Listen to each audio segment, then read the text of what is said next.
그래서 세법의 토지는 105만 원이라고요. 그럼 정가해야 되니까 뭐 토지 정가 유보 필요하죠, 이게. 필요하죠. 얘는 비상각 자산이니까. 그죠? 얘는, 그 다음 건물 똑같이 되죠. 건물을 100만 원 주고 사고 똑같이 회계처리했다. 이렇게 최근 가본가. 그러면 요거는 상각 자산이죠. 상각 자산의 자본적 지출을 처리할 거를 뭘로 처리한 거예요, 지금 현재? 자산 잡아야 될 거를. 그래서 비용 잡은 거 아니겠습니까? 이 경우 우리 세법은 어떻게 보느냐 하면 이렇게 본다고요. 건물을 얼마로 봐요? 105로 보고 단계 상각한 걸로 봅니다. 그럼 조정이 이렇게 되고 이렇게 이거 몰라야 돼요. 이렇게 되면 어차피 결과가 어떻게 되냐면 하나는 유보 마이너스고 건물이 붙어 있으니까 상세에 세무적인 실익이 없습니다. 이렇게 세무적 안 한다고요. 안 하고 단지 뭐만 어디에도 회사는 회계처리 이렇게 했으니까 어디에도 뭐예요? 감가상각비를 이거 개성을 불러도 없고 이 개정도 아니니까 뭡니까? 하지만 세법은 분명히 뭐예요? 세법대로 회계처리 했다면 이렇게 했어야 되는 거 아니냐. 그러니까 5만 원을 추가적으로 그죠? 계상해야지 올바른 그죠? 이 회사 계상액이 된다고 보는 거예요. 항상 철저하게 만들어진 게 중요한 게 아니고요. 이 세법에 있죠. 요 내용을 여기에 계상되어 있는 감가상각비를 이해할 수 있어야 되겠고 세법의 내용들을 회계 처리할 수 있다는 거는 세법의 내용을 다 이해한다는 거예요. 그죠? 그렇게 하면 되겠습니다. 그게 바로 이제 적시상각비. 여러분은 디테일 너무 어렵게는 안 나와요. 그냥 살짝 적시상각비가 뭔지를 물어보고 있어요. 자, 그러면 적시상각비에 있죠. 이렇게 해야 되는데 이걸 특례 규정은 뭐냐면 요런 것들은 뭐예요? 요런 것들은 뭐예요? 요런 내용들은 자본적 지출을 수익적 지출로 처리한 감가상각자산에 자본적 지출을 수익적 지출로 처리했다 하더라도 뭐야? 건물의 취득원가에 가산하고 단기의 회사계상상각비로 보지 않고 뭐예요? 전부 다 비용 처리죠. 해당 계정 있죠. 감가상각비라는 계정 말고 그 계정으로 전부 다 인정해 주겠다 이 말이에요. 그래서 세 가지가 있는데요. 소액자산, 소액의 개념은 100만 원입니다. 100만 원 이하의 거래 단위별 취득가액이 100만 원 이하라면요. 그런 것들을 우리 세법에서 상각하지 않고 별도의 시부분이 없이 송금을 인정해 줍니다. 진짜 이 말이에요. 이 컴퓨터를 샀어요. 컴퓨터를 샀는데 90만 원이에요. 그죠? 그걸 다 비용 처리해버리면 자본적 지출을 자산 잡아야 될 거 수익적 지출로 잡은 거 아니에요. 비용 처리한 거 아니에요. 그죠? 그러면 자산의 취득가액에 그죠? 계상하고 회사에 감가상각비로 보지 않고 90만 원이면 100만 원 이하 아닙니까? 내가 소모품비로 했다 하더라도 상관없다고요. 다 인정한다고요. 그래서 이제 세법에서 있죠. 소액의 개념이 100만 원이다 보니까 우리 세무조사 할 때 있죠. 특별한 사회 통념이 나타난 거죠. 그래서 100만 원을 기준으로 하는 거예요. 그래서 100만 원 정도 내에 지급했다고 하면 아무런 문제 삼지 않는 이유가 요 통념에 따라 가지고 지금 그죠? 어느 정도 픽스되어 있다 이렇게 보면 돼요. 하지만 다음에 자산은 반드시 한도 시부인 계산을 해야 된다. 근데 처음에 사업에 개시할 때 서로 가는 컴퓨터 같은 거 있죠. 처음에 컴퓨터 하면 많이 사잖아요. 그럼 개별 컴퓨터 오늘 사업을 시작했다. 컴퓨터 10대를 구입했다. 하나가 90만 원씩이에요. 그럼 90이라고 다 소모품비 하면 안 된다. 그러니까 처음에 시작할 때는 처음에 사업에 개시를 할 때 들어가는 확장을 위해 취득한 자산은 별도로 이거 관계 없고요. 그죠? 요거는 반드시 한도 시분을 해야 되는 대상이다. 요거는 그렇지 않고는 일반적으로 100만 원 이하는 다 비용을 인정한다고 보면 돼요. 자, 그 다음에 여기 보면 개인용 컴퓨터랄지 이런 거 있죠. 전화기 이런 거 되고 수선비가 중요해요. 수선비가 잘 와요. 소액 수선비가. 수선비가 이제 600만 원 미만. 이거 작년에 법 개정된 거니까 500만 원 아니고 600만 원 미만이라는 거 좀 알아주세요. 네. 그럼 예를 들어 보겠습니다.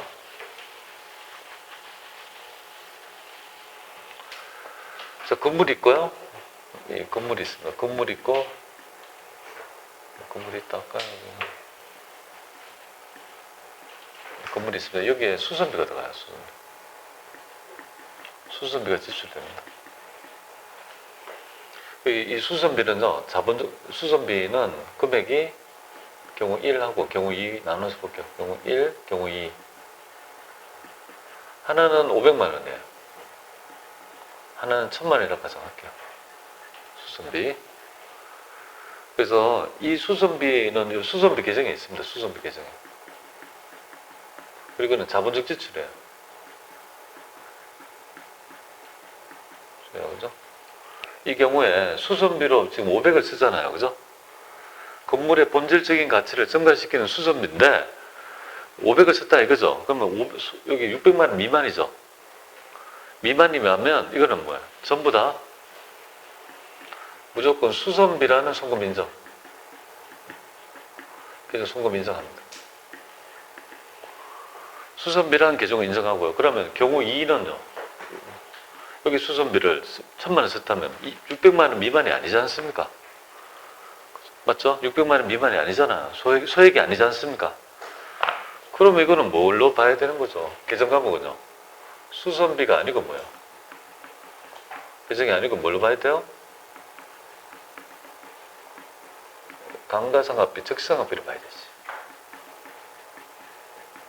그래서 금액에 따라 다른 의미를 내포하지 않겠습니까? 그죠?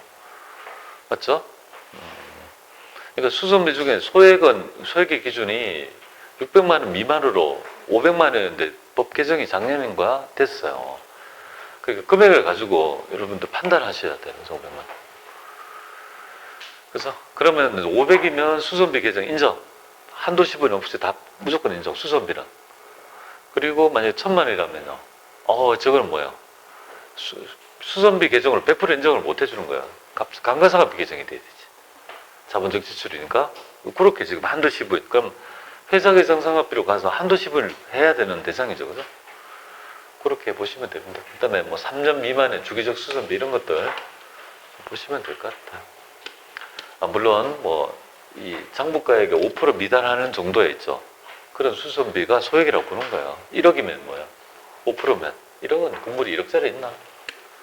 이것도 따져봐야 돼요. 10억짜리면 어떻게 돼요? 5%면요.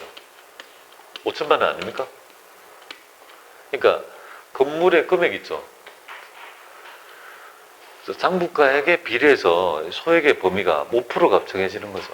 5%. 그래서 세법은 5% 되게 좋아하네, 그죠? 그렇잖아. 안분계산, 우리 부가세 안분계산할 때 배제 원칙이 5시리즈 아닙니까? 5% 미만, 5만 원 미만, 500만 원 이하의 금액, 그죠? 다 5시리즈 않습니까? 그 정도 출제가 어쩌다 한 번씩 되죠. 자, 요거 한번 보시고, 이제는 이제 대부분 다 나왔던 것 같아요. 그리고는요, 일반적인 뭐예요? 취득가액을 어떻게 하고 잔존가치를 어떻게 하는 일반적인 텍스 안에 막 끼워서 내는 그 정도가 나와요. 한도 15엔을 내가 직접 계산해서 하는 것보다는 지금 했던 얘기 범위 내에서 그냥 출제하니까요. 그러면 지금 회사가 있죠. 이렇게 이걸 지금 좀 말씀드렸고요. 그러면 이게 한도가 있을 거 아니에요. 두 번째가 이제 한도가 될 거 아니에요. 그죠? 상각 범위액의 한도를 구성하는 요소가 세 가지가 있잖아요. 취득가액하고, 그죠? 잔존가치하고 내용연수. 이 세 가지를 우리 세법은 어떻게 볼 거냐고요. 첫 번째, 취득가액 볼게요. 취득가액은 다른 거 필요 없고요. 이게 타인으로부터 매입한 자산은요. 매입가액 당연히 들어가고, 취득부 대비는 뭐예요? 당연히 그죠. 세법상 취득가액에 포함합니다. 그러니까 이제까지 제가 토지 관련 취득세 같은 거 했을 때 아니면 그런 것들은 뭐예요? 전부 다 원가에 가산한다고 했지 않습니까? 그러면 그렇게 보시면 될 것 같아요. 자, 잔존가치 볼게요. 잔존가치는 0 되겠습니다. 이제 0입니다. 원칙이. 세법은 잔존가치를 개인한테 법인이 잔존가액을 평가하지 못하도록 합니다. 자의적이고 임의적이다. 0으로 봅니다. 근데 정률을 뽑아내려면요. 정률을 뽑기 위해서는요. 이 정률이 이렇게 1 빼기 이렇게 해가지고 보는 거. SN 이렇게 해서 여기 잔존가치를 이렇게 돼 있거든요. 여기 취득가액이고 여기 내용. 그러니까 여기를 0으로 해버리면 뭐예요? 그냥 1이 0이 돼버리니까 1이 다 되니까 못 붙는다고요. 그래서 예외적으로 뭐야? 정률법인 경우에는 뭐야?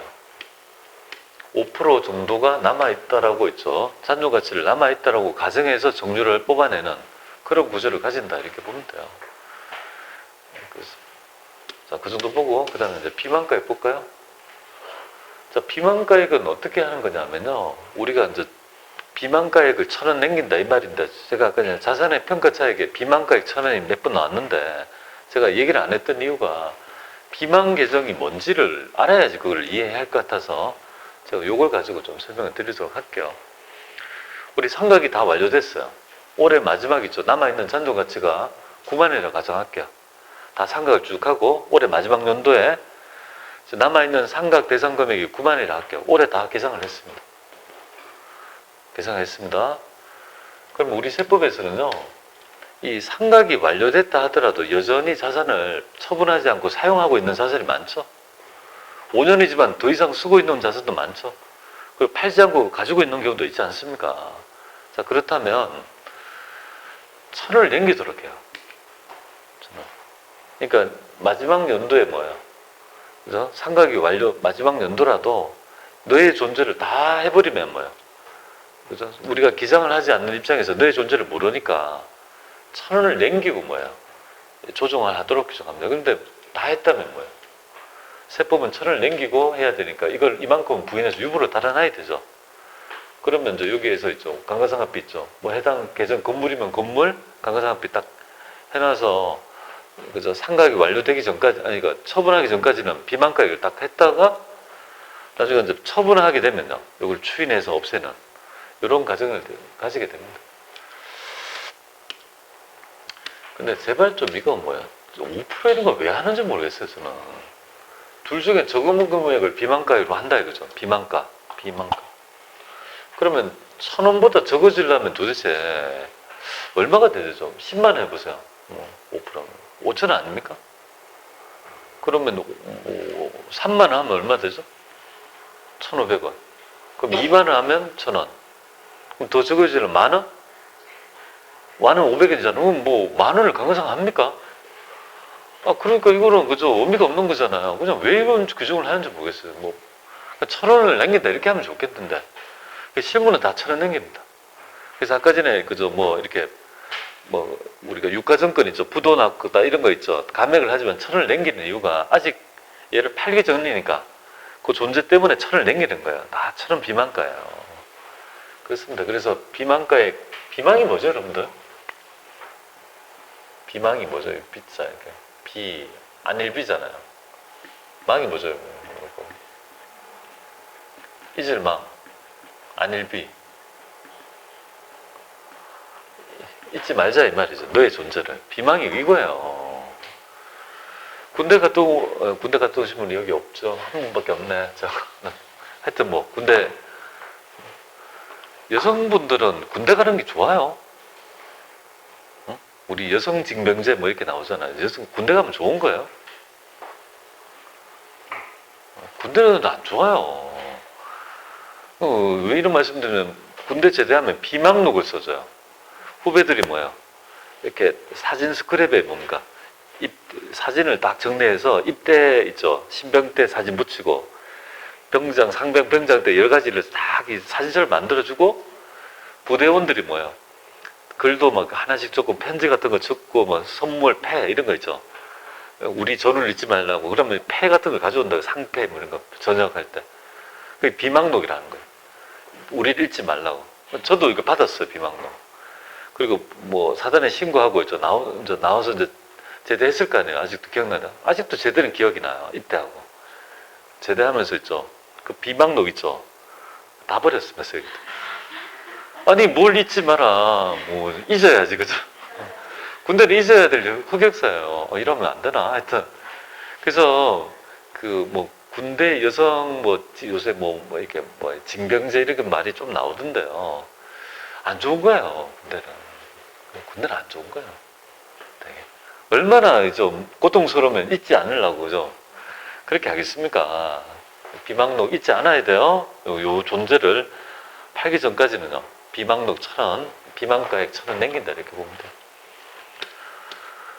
자, 내용연수는 있죠. 여기서 이제 어떻게, 세법이 어떻게 보냐면, 기업이 선택을 못하게 해요. 장난친다. 그래서 딱 있죠. 기준을 정해줘요. 법정화시켜요. 옴짝달싹 못하게 딱 법정해서 요거 업종, 자산 딱 정해줘요.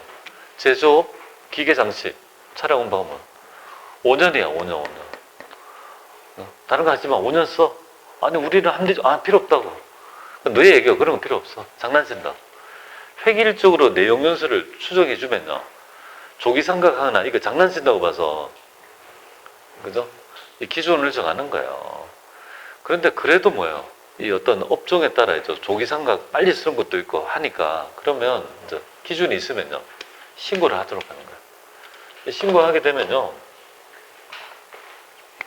기준 내용연수 있죠. 기준 내용연수에 플러스 마이너스 25%를 뭡니까? 가감해 주는 거예요. 그럼 신고해야지 이걸 탄력성을 주겠다 이거죠. 그래서 기준에서 25%를 더하고 그죠? 뺀 나머지 있죠. 연수 있죠. 8년이라면요. 자, 25% 빼봐봐. 이렇게 하면. 빼면은 6년. 25 더해봐봐 하면 10년 이렇게 돼요. 그러면 기준이 8년이면 6년에서 뭡니까?